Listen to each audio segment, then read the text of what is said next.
Greetings for the day. मेरे प्यारे बच्चों, आज मैं सुरेश वर्मा आपके सामने फिर प्रस्तुत हूँ आपका नया पाठ के नई टॉपिक लेकर के। विशेषण होता क्या है, आज हम ये पढ़ेंगे। विशेषण की परिभाषा, भेद, उसके उदाहरण के साथ में पढ़ेंगे। लेकिन इससे पहले हम जान लेते हैं कि हमने अभी पिछले पाठ में जो कि वीडियो आपको भेजा गया था 19 तारीख का, उसमें हमने क्या पढ़ा था। अब हम इसमें पहले उसका रिकैप कर लेते हैं। उसमें हमने पढ़ा था क्रिया और क्रिया के भेद। उस रचना के आधार पर क्रिया के कितने भेद होते हैं हमने ये जाना था। ठीक है, वास्तव में आज हम पढ़ेंगे परिभाषा और भेद विशेषण के। देखिए, विशेषण होता क्या है। विशेषण से ही पता चलता है कि किसी चीज की विशेषता को बताना, किसी चीज की विशेषता का बोध कराना, किसी चीज की विशेषता का ज्ञान कराना। ठीक है, किसी चीज का विशेषता बताना और किसी चीज की विशेषता का बोध कराना। जैसे कि अभी उदाहरण के साथ हम बताएंगे आपको। उदाहरण के साथ हम बताएंगे। पहले हम विशेषण की परिभाषा जान लेते हैं। देखिए, विशेषण वे शब्द होते हैं जो संज्ञा या सर्वनाम की विशेषता बताते हैं। ये शब्द वाक्य में संज्ञा के साथ लगकर संज्ञा की विशेषता बताते हैं। ठीक है, विशेषण वे शब्द होते हैं जो संज्ञा या सर्वनाम की विशेषता बताते हैं। ये शब्द वाक्य में संज्ञा के साथ लगकर संज्ञा की विशेषता बताते हैं। ठीक है, अभी उदाहरण बताएंगे। विशेषण विकारी शब्द है। हमने आपको विकारी और अविकारी दो प्रकार के शब्द बताए थे, आपको याद होगा। ठीक है, आपको याद होगा, हमने आपको विकारी और अविकारी दो प्रकार के शब्द बताए थे। ठीक है, तो देखिए होते हैं एवं इन्हें सार्थक शब्दों में 8 भेदों में से एक माना जाता है। बड़ा, काला, लंबा, दयालु, भारी, सुंदर, कायर, टेढ़ा, मेढ़ा, एक, दो, वीर पुरुष, गोरा, अच्छा, बुरा, मीठा, खट्टा आदि विशेषण शब्दों के कुछ उदाहरण हैं। देखिए कैसे। अब देखिए, मोटा, अगर हम यहाँ बड़ा ले लें तो ऐसा हम कह सकते हैं, लिप्टिस, ये नीम का पेड़ बहुत बड़ा है। अब नीम की पेड़ की विशेषता क्या हुई? नीम की पेड़ की विशेषता बड़ा होना है। क्या है? बड़ा, बड़ा है। अगर हम लंबा कहें तो कहें कि रोहन श्याम से लंबा है। रोहन श्याम से लंबा है, तो रोहन की विशेषता क्या है? रोहन की विशेषता है लंबाई, उसका लंबा होना। कायर, अब कायर का अगर हम कहें संज्ञा के साथ कैसे लगेगा, तो अंग्रेज कायर थे, इसीलिए रानी लक्ष्मीबाई से डरकर भाग गए।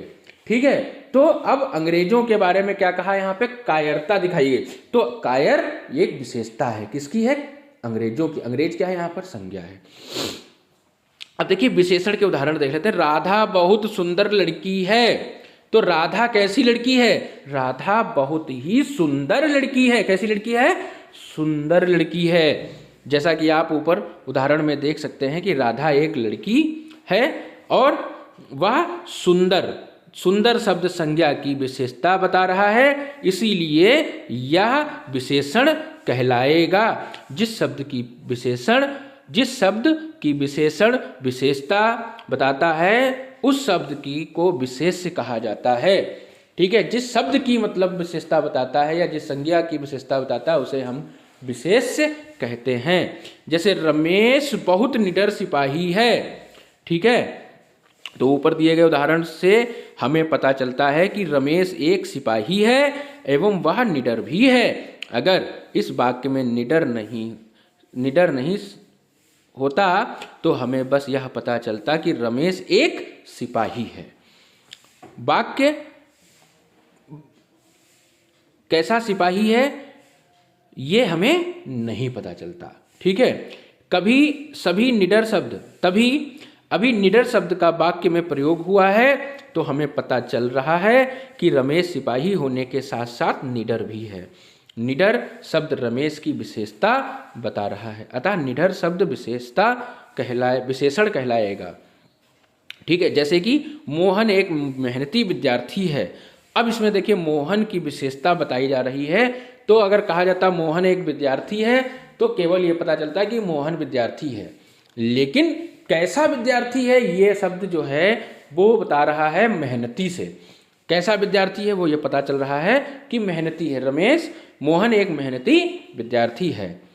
ठीक है। अब विशेष्य, वाक्य में जिस संज्ञा या सर्वनाम की विशेषता बताई जाती है उन्हें विशेष्य कहते हैं।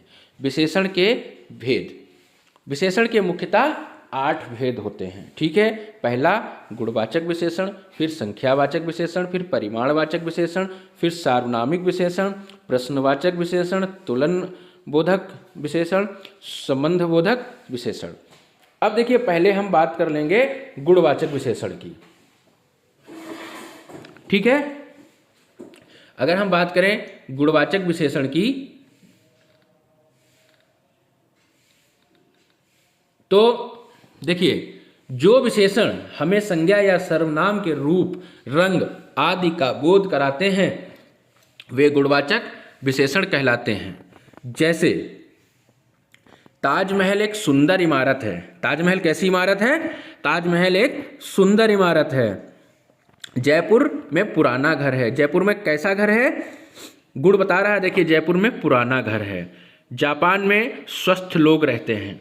अब जापान में कैसे लोग रहते हैं ये विशेषता बताई जा रही है जापान की, कि गुण बताया जा रहा है विशेष, तो वो कैसे लोग रहते हैं? स्वस्थ लोग रहते हैं।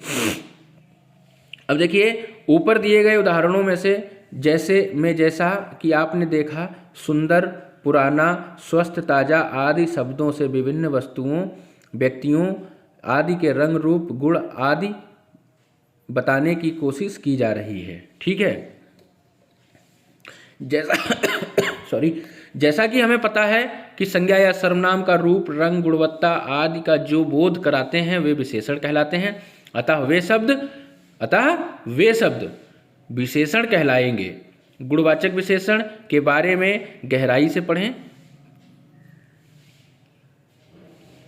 देखिए संख्यावाचक विशेषण। अब दूसरा हमारा है संख्यावाचक। ऐसे शब्द जो संज्ञा या सर्वनाम की संख्या के बारे में बोध कराते हैं वे शब्द संख्यावाचक विशेषण कहलाते हैं। जैसे विकास 4 बार खाना खाता है। विकास कितनी बार खाना खाता है? विकास 4 बार खाना खाता है। मीना 4 केले खाती है। संख्या बता रहा है कि ये संख्यावाचक विशेषण है कि कितनी संख्या में कौन सी चीज का इस्तेमाल किया जा रहा है या होता है। तो इसमें 4 केले खा रही है मीना, तो ये मीना की विशेषता है। कितने केले खाती है? 4 केले। ठीक है। फिर परिमाणवाचक विशेषण। ठीक है। अगर हम बात करें परिमाणवाचक, तो जो शब्द संज्ञा या सर्वनाम की मात्रा के बारे में बताते हैं वे शब्द परिमाणवाचक विशेषण कहलाते हैं। जैसे मुझे 1 किलो टमाटर लाकर दो। ठीक है। या फिर जाओ 1 मीटर कपड़ा लेकर आओ। अब परिमाण मतलब ये इसमें क्या बता रहा है? इसमें मात्रा। अब 1 किलो टमाटर, 1 मीटर कपड़ा, थोड़ा खाना, ठीक है, आधा किलो चीनी, ये सारे के सारे जो है मात्रा का बोधक हैं, मात्रा का बोध करा रहे हैं। ठीक है। मात्रा यानी वो मात्रा नहीं, मात्रा यानी कि वजन, वेट या फिर क्वांटिटी। ठीक है। अब हम बात करेंगे सार्वनामिक विशेषण की। चौथा हमारा है सार्वनामिक विशेषण। तो हम सार्वनामिक जो सर्वनाम शब्द संज्ञा से पहले आए एवं विशेषण की तरह उस संज्ञा शब्द की विशेषता बताएं तो वे शब्द सार्वनामिक विशेषण कहलाते हैं। जैसे यह लड़का कक्षा में अव्वल आया। अब देखिए इसमें क्या है? यह लड़का कक्षा में अव्वल आया। देखिए ऊपर दिए गए उदाहरण में से जैसा कि आप देख सकते हैं, वह, कौन आदि शब्द संज्ञा शब्दों से पहले लग रहे हैं एवं विशेषण की तरह उन संज्ञा शब्दों की विशेषता बता रहे हैं। अगर ये शब्द संज्ञा से पहले ना लगते तो हमें पता नहीं चलता कि किसके बारे में चर्चा हो रही है। ठीक है। अगर ये संज्ञा शब्द से पहले ना लगते तो हमें ये नहीं पता चलता कि ये किसके बारे में चर्चा हो रही है या कह रहे हैं, विशेषता बता रहे हैं। अब इन शब्दों का इस्तेमाल हुआ है तो यह किसी विशेष व्यक्ति या वस्तु की ओर संकेत कर रहे हैं। अतः यह उदाहरण सार्वनामिक विशेषण के उसके अंतर्गत आएंगे। ठीक है। अब देखिए हमारा अगला है व्यक्तिवाचक विशेषण। जो शब्द असल में व्यक्तिवाचक संज्ञा से बने होते हैं और विशेषण शब्दों का निर्माण करते हैं वे शब्द व्यक्तिवाचक विशेषण कहलाते हैं। जैसे लखनऊ से लखनवी आदि। ठीक है, अब जैसे मुझे भारतीय खाना बहुत पसंद है, भारत से क्या बना, भारतीय बना। आपका लखनवी अंदाज मुझे अच्छा लगा, अब लखनवी क्या हुआ, लखनऊ से बना लखनवी। ठीक है, तो ये शब्द जो हैं हमारे क्या होते हैं, किसी असल में व्यक्तिवाचक संज्ञा से बने होते हैं, उन्हें हम विशेषण शब्दों का निर्माण करते हैं। ठीक है, अब देखिए संबंधवाचक विशेषण। ठीक है, अब हम बात करेंगे संबंधवाचक विशेषण की। जब विशेषण शब्दों का प्रयोग करके किसी एक वस्तु या व्यक्ति का संबंध दूसरी वस्तु या व्यक्ति के साथ बताया जाए, मतलब जब विशेषण शब्दों का प्रयोग करके किसी एक वस्तु या व्यक्ति का संबंध दूसरी वस्तु या व्यक्ति के साथ बताया जाए तो वह संबंधवाचक विशेषण कहलाता है। इस तरह के विशेषण क्रिया विशेषण आदि से बनते हैं।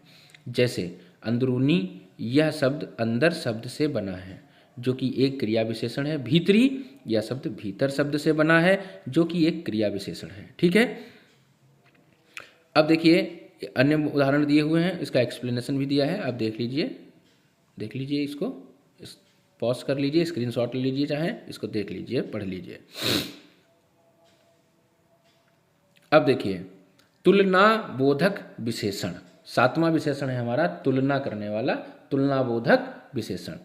जैसा कि हम सभी जानते हैं विशेषण शब्द संज्ञा या सर्वनाम की विशेषता बताते हैं, लेकिन कई बार दो वस्तुओं के गुण दोष आदि की तुलना की जाती है।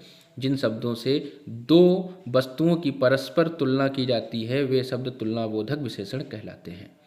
जैसे राम सुरेश से ज़्यादा सुंदर है, यहाँ दो व्यक्तियों की विशेषताओं की तुलना की जा रही है। ठीक है, सुंदरता की। जिंदगी में एक शेर की भांति निडर होना चाहिए, जिंदगी में एक शेर की भांति, मतलब शेर से कंपैरिजन किया जा रहा है एक व्यक्ति का। मिल्खा बोल्ट से ज़्यादा तेज भागता है। मिल्खा किससे तेज भागते हैं, हुसैन बोल्ट सबसे तेज धावक, उनसे तेज भागते हैं मिल्खा। ये कंपैरिजन हो रहा है, कंपैरिजन यानी तुलना हो रही है। तो ये सारे के सारे जो सेंटेंस हैं आपको एक दूसरे की तुलना, दो व्यक्तियों की तुलना के बारे में बोध करा रहे हैं। प्रश्नवाचक विशेषण ऐसे शब्द जिनका संज्ञा या सर्वनाम में जानने के लिए प्रयोग होता है, जैसे जैसे कौन, क्या आदि, वे शब्द प्रश्नवाचक विशेषण कहलाते हैं। इन शब्दों का प्रयोग करके हमें किसी वस्तु, व्यक्ति आदि के बारे में ज़्यादा जानने की कोशिश की जाती है। मेरे जाने के बाद कौन यहाँ आया, ठीक है, तुम कौन सी वस्तु के बारे में बात कर रहे हो, इत्यादि। तो इससे हमें आज ये जानने को मिला कि हमारी, देख लीजिए, विशेषण की परिभाषा, ठीक है, विशेषण कितने प्रकार के होते हैं, विशेषण के भेद 8 होते हैं, उनका डिस्क्रिप्शन मुख्यतः, ठीक है, कौन कौन से, गुणवाचक विशेषण, संख्यावाचक, परिमाणवाचक, सर्वनामिक विशेषण, प्रश्नवाचक, तुलनाबोधक और संबंधवाचक। ठीक है, ये सारे के सारे 8 विशेषण के भेद हैं हमारे। ठीक है, इनके बारे में हमने विस्तृत रूप से जानकारी की और पढ़ा। आपसे उम्मीद करता हूँ कि आपको ये समझ में आए होंगे और सही से इसका बोध हुआ होगा। और यदि आपको समझ में नहीं आया है, कोई चीज़ ऐसी रह गई है जो कि आपके मन में डाउट क्रिएट कर रही है, तो कृपया कर आप हमसे, हमारे संपर्क सूत्र पर हमसे पूछ सकते हैं। इसी के साथ आपका होमवर्क कि आपको इस वीडियो में, इसके माध्यम से जो भी हमने आपको नोट्स दिए हैं, इसकी एक कॉपी आप अपने उत्तर पुस्तिका में करेंगे और उसके साथ आप अपना होमवर्क लिख करके अपने ग्रुप में सेंड करेंगे। धन्यवाद। इसी के साथ मैं अपनी भाषा को, अपनी वाणी को विराम देता हूँ। धन्यवाद, नमस्कार।